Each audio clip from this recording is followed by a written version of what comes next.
Hey there, Antioch Waltham family. If you have been tracking with our current sermon series, The King and His Kingdom, I hope that you've been encouraged.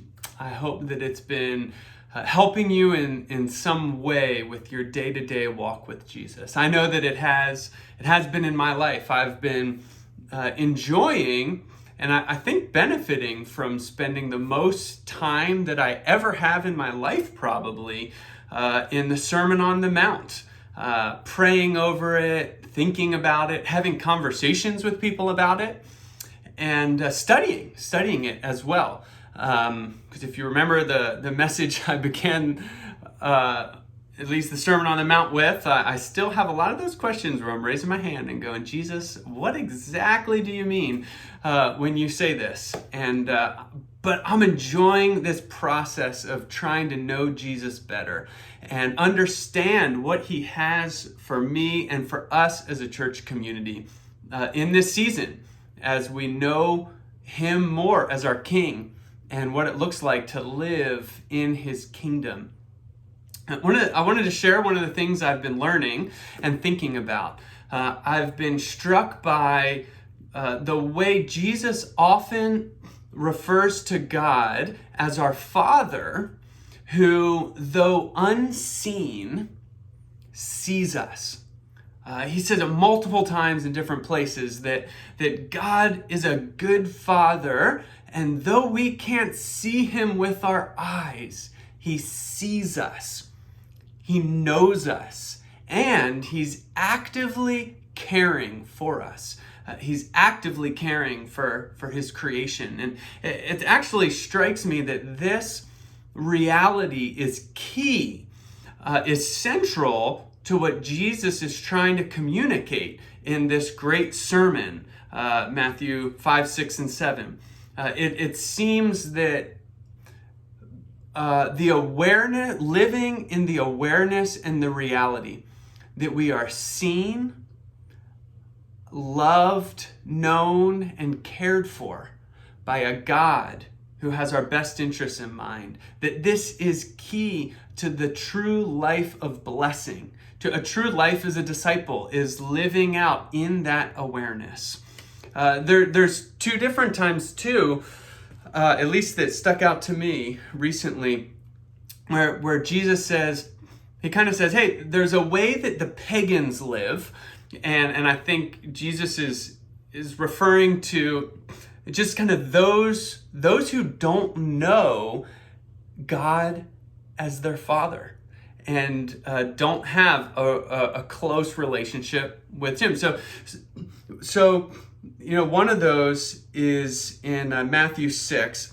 He says, when you pray, don't just babble like the pagans, for they think they'll be heard because of their many words.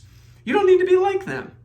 Your Father knows what you need before you ask him.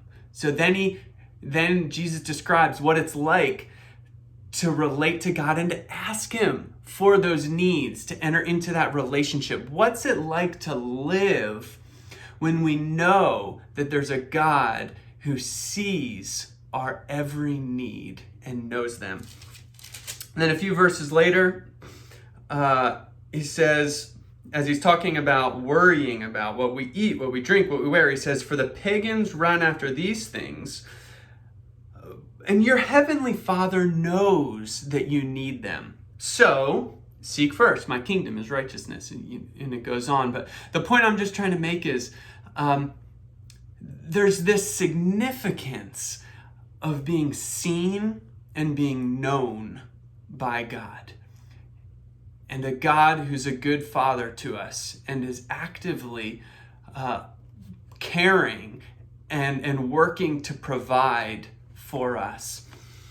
So I want to invite you to something if you find it helpful.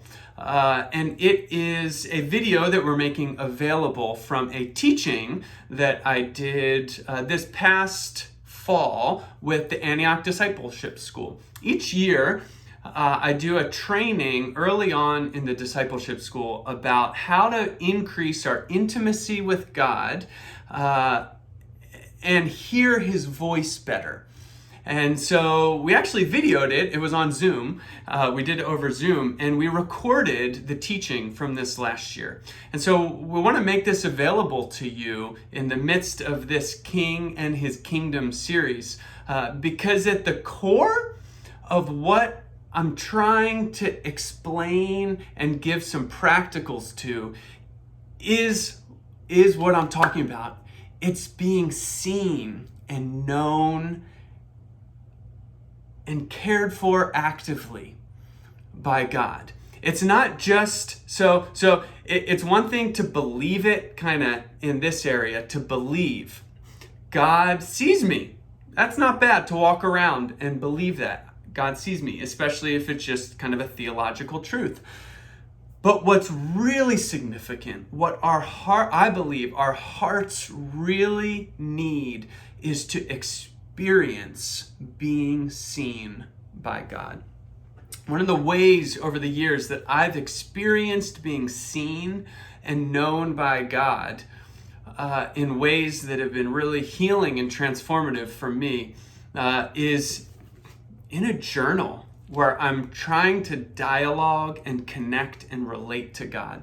He does it in lots of other ways too, but this is one primary way, and this will be one key piece that I talk through and explain in this teaching. So I want to invite you to that. You can find it on our YouTube page, and I commend that to you. It is it's a bit long, so you might want to take it in bite-sized chunks and over a few sessions, but I hope that that's encouraging to you and helpful to you as you position yourself before Jesus in this season and seek after the Lord to be seen, to be known, and to actively be cared for by Him. Because I do believe that is the lifestyle that Jesus is modeling and that Jesus is expressing is available to each one of us. So bless you, Antioch Waltham family. I'm so grateful to be walking with you in this season. Love you.